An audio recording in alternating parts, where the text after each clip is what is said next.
Ranking of the Kings. A king's struggle against all odds. The anime starts off with Bojji, a deaf and mute prince who is soon to inherit the kingdom of Bosse, his very father. But despite his status, Bojji isn't respected by the people of the kingdom. They deem him as weak and someone unfit to be the one in command.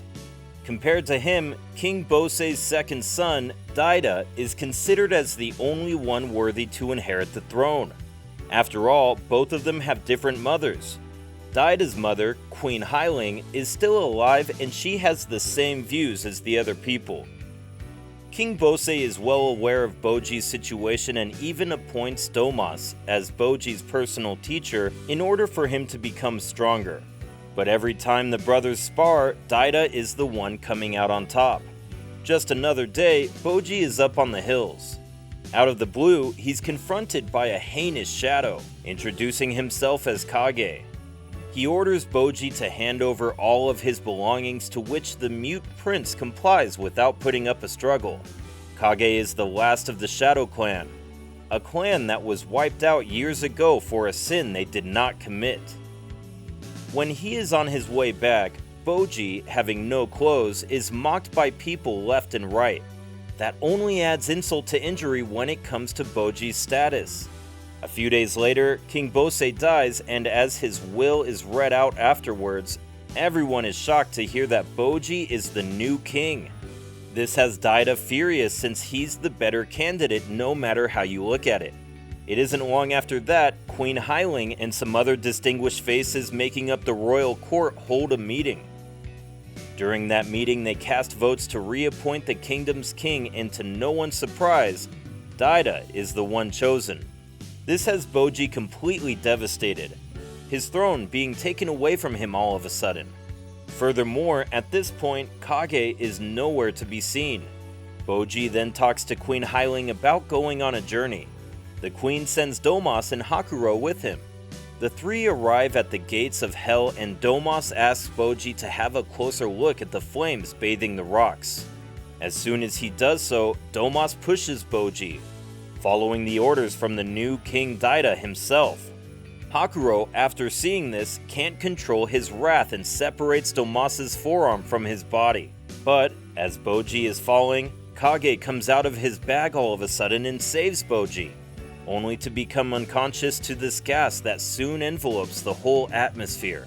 On the other side, Daida with the magic mirror is performing the ritual of getting King Bosse's power by drinking the remains of his frozen corpse. But at the very last second, Daida refuses to drink it, getting attacked by Appoints all of a sudden. Appoints is the loyal to the lady who's the true form of the mirror, Miranjo herself. Appoints knocks Daida unconscious and makes him drink the potion, but instead of gaining King Bosse's power, King Bosse returns, now trapped inside Daida's body. Meanwhile, as Bojji and Kage become conscious again, they are brought before King Daisha, who ranks second on the power ladder. King Daisha knows that Bojji is King Bosse's son and wants to see what he's capable of. After having him fight his commander and seeing that all Bojji is doing is showcasing the art of evasion, King Daisha is disappointed and orders the commander to throw him and Kage out of the palace. As he is about to part ways with Bojji and Kage, he tells them that they need to meet Daisha's brother, Despised, if Bojji is to become any stronger.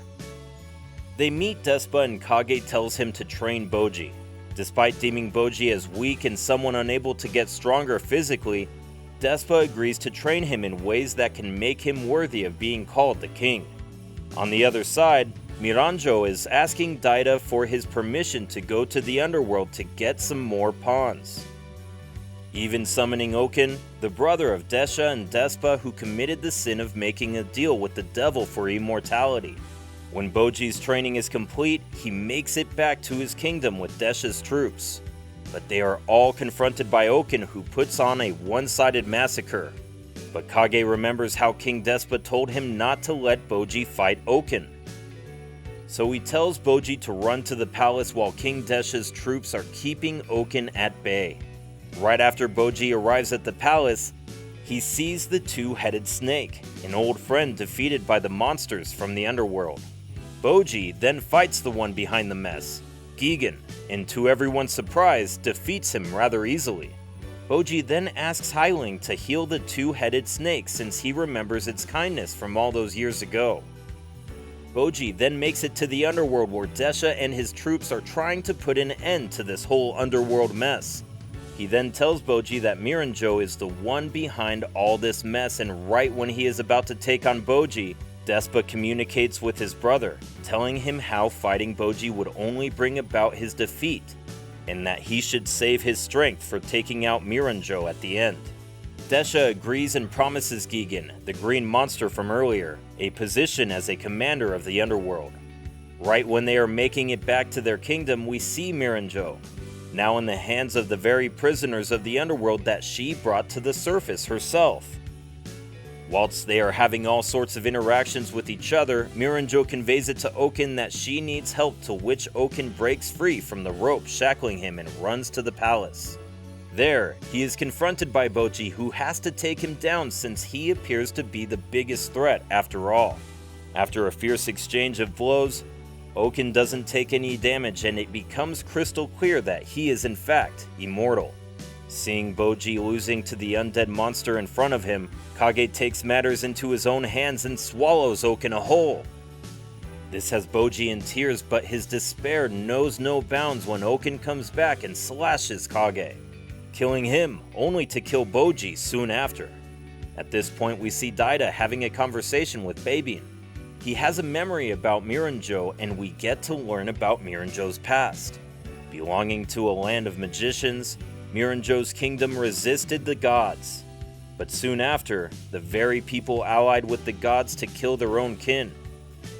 Miranjo's mother is one of them, and seeing Miranjo tortured by the people, King Bosse just kills all the traitors and takes the child away.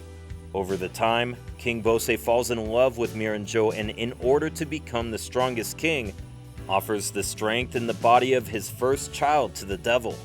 Seeing the situation, Miranjo takes control of Anne's body and starts healing, only for King Bosse to follow suit.